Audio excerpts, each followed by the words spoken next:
Ya Ahobu, penonton setia Nias Universe, jaga Nias. Pada kesempatan kali ini, kembali saya akan bercerita tentang cerita rakyat Nias. Pada zaman dahulu, ada seorang gadis bernama Benevire.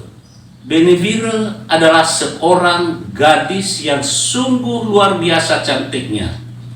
Dia mempunyai wajah yang mempesona, rambut yang panjang, matanya yang indah, kulitnya yang putih, tinggi semampai. Pokoknya dia adalah seorang gadis yang cantik sekali. Dan dia berasal dari keluarga bangsawan yang sungguh dihormati di desanya. Dia juga memiliki beberapa saudara.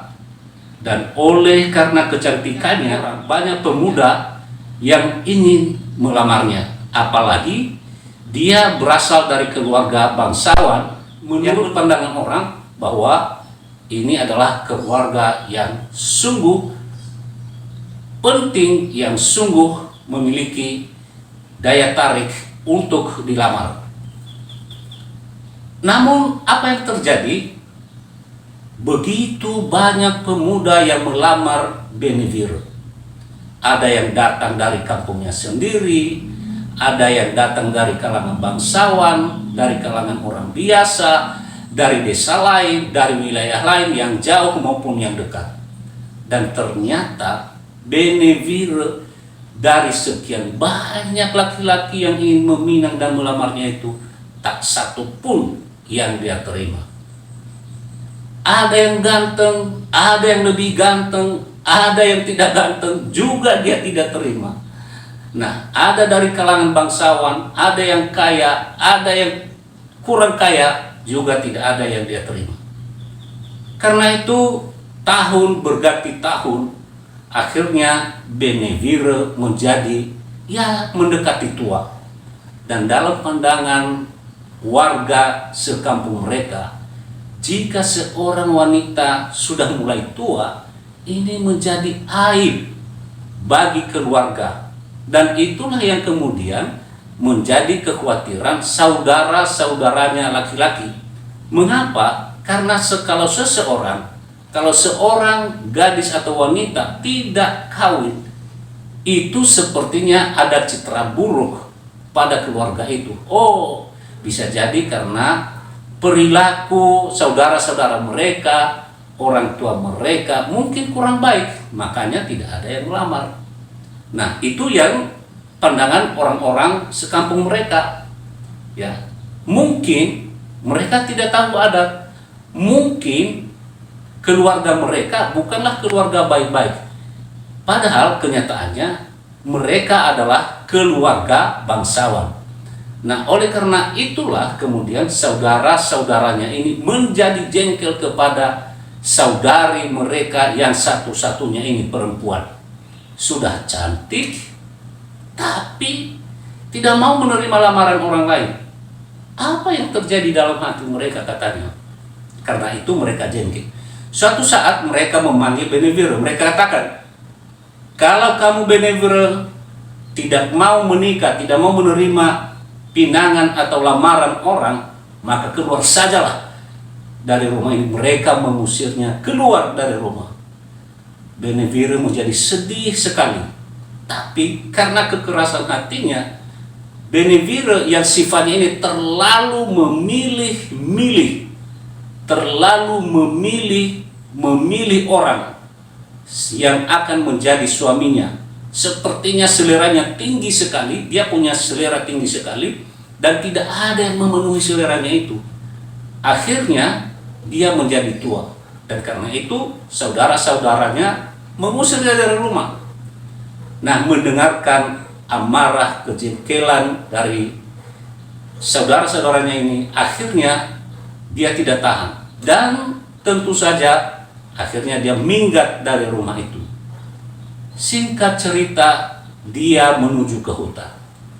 Di hutan kemudian, agar dia bisa berlindung, dia membuat pondok seadanya. Dia pergi jauh dari rumah itu dan menuju hutan, dan di sana dia membuat pondok ala kadarnya. Pada suatu hari kemudian, ketika dia sedang tidur di pondok itu, ada suara yang berseru kepada Benevire. Hai Benevire, hai Benevire, Benevire, jangan takut, katanya. Dia mendengarkan suara itu kira-kira suara siapa? Dia lihat, dia melihat ke atas, dia melihat di atas pohon, dia melihat sekitar, tidak ada orang itu. Mendengarkan suara itu dia takut sekali.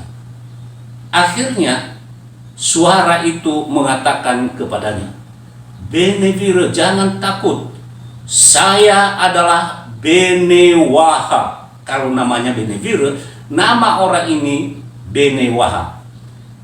Aku adalah Benewaha, jangan takut, aku mau melamar engkau menjadi suamimu, katanya kepada Benevire. Mendengarkan itu, Benevire menjadi terpikir, wah, saya terima, tidak terima, terima atau tidak terima.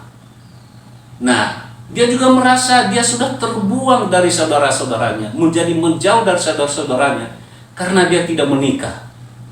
Maka akhirnya dia mengatakan, baiklah Benewaha, tetapi saya harus tanya dulu kepada saudara-saudaraku, apakah mereka akan menerima engkau dan apa syaratnya kalau mereka menerima kamu. Akhirnya Benewaha mengatakan kepadanya, baiklah, tapi nanti setelah pulang, setelah kembali, beritahukan kepada saya apakah mereka menerima saya dan apa syaratnya. Akhirnya dia datang kepada saudara-saudaranya, dan saudara-saudaranya mengatakan dengan gembira, baiklah, senanglah kami menerimanya. Siapa laki-laki itu? Pasti ganteng, pasti punya dari keluarga yang baik-baik. Tetapi ingat, satu syarat adalah dia harus menyediakan mas kawin atau jujuran dan membawanya kepada kami, karena itu sudah ada di desa kita. Dia harus menyediakan mas kawin. Akhirnya si Benevire kembali ke tempatnya di hutan dan dia ceritakan itu kepada Benewaha. Singkat ceritanya, kemudian Benewaha mengatakan kepadanya, saya siap dan bersedia menyediakan semua permintaan mereka, tetapi bukan emas, tetapi babi-babi. Saya akan lepaskan di sana, di satu wilayah, satu daerah itu lokasi, dan mereka, biarkanlah mereka untuk datang menangkap babi-babi itu di bawah pohon. Ternyata bukan babi, tetapi babi hutan. Nah, lalu mereka kemudian pergi menangkap babi-babi hutan itu dan membawanya ke kampung. Itulah mas kawin yang mereka terima dari perkawinan adik mereka itu.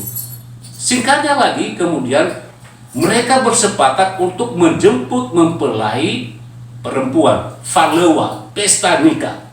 Dan ternyata mereka sudah potong babi-babi tadi, mereka siapkan makanan jamuan, dan rombongan itu, laki-laki itu, pengantin laki-laki itu datang. Hanya bunyinya mereka seperti suara orang, tapi tidak kelihatan wajah-wajah orangnya.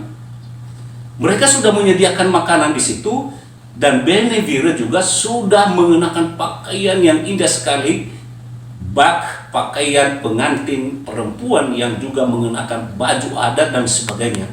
Dia duduk, dia sudah disembunyikan di kamar supaya nanti kalau sudah datang mempelai laki-laki lalu mereka antar.